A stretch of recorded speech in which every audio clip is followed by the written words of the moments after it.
panahnya, anak panahnya bawa panahnya, busur panah sama pedang. Kemudian ia datang ke masjid. Di masjid dia dapati Abu Jahal sedang duduk-duduk di satu majelis daripada majelis-majelisnya orang-orang Quraisy. Gak ngomong apa-apa, datang kepada Abu Jahal, dipukul kepalanya pakai busur panah. Dalam satu riwayat sampai putus. Kemudian begitu melihat Abu Jahal dipukul Hamzah, maka orang-orang laki-lakinya orang-orang Quraisy berdiri menahan daripada Hamzah supaya tidak memukul Abu Jahal. Maka Abu Jahal pun berkata, agamaku sebagaimana agama Muhammad SAW. Aku bersaksi bahwasanya Muhammad adalah utusan Allah. Demi Allah, saya tidak akan berpaling dari yang ini. Saya tidak akan berpaling lagi. Dan jangan kalian menahanku dari yang demikian itu apabila kalian semua orang-orang yang benar.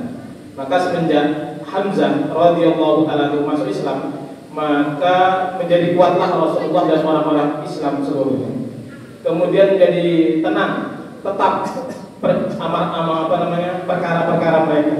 Karena orang-orang Quraisy tahu kalau mereka mengganggu orang-orang Islam, maka Hamzah tidak akan tinggal diam. Kemudian bagaimana usahanya Abu Jahal, niatnya Abu Jahal, keinginan kuatnya Abu Jahal untuk menyakiti Nabi Shallallahu Alaihi Wasallam. Ini keluarga sendiri nih Pak. Dan bagaimana penjagaan Allah Subhanahu Wa Taala kepada Nabi-Nya yang mulia. Imam Al-Baihaqi telah mentakhrij hadis dari Al-Abbas radhiyallahu ta'ala paman Nabi juga. Tadi Hamzah paman Nabi, sekarang ini Al-Abbas bin Muttalib, pamannya Nabi juga, Abdul Muttalib. Al-Abbas bin Abdul Muttalib. Beliau berkata, suatu saat saya berada di masjid, datang Abu Jahal, la'anatullah, semoga Allah melaknatnya. Kemudian Abu Jahal berkata, saya bersumpah kalau lihat Muhammad sujud, saya akan injak lehernya.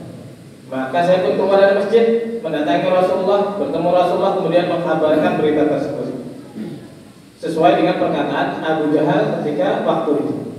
Maka Nabi pun keluar dalam keadaan tidak senang, marah, mendatangi masjid. Saking cepat-cepatnya beliau masuk ke masjid, hampir menabrak satu tiang. Kemudian saya berkata, aduh, ini hari yang buruk.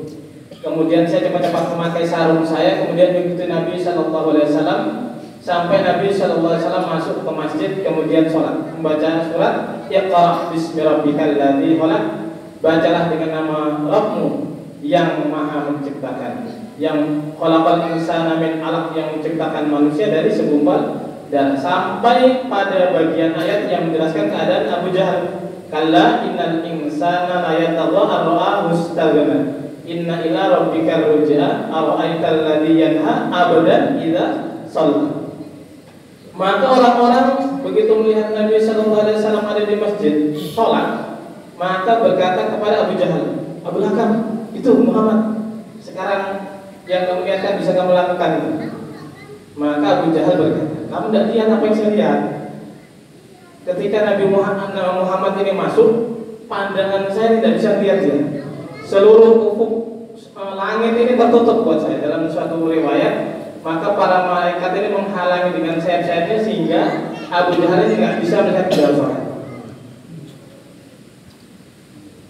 Demikianlah hadirin yang dimuliakan oleh Allah Subhanahu Wa Taala, kisah yang luar biasa. Suatu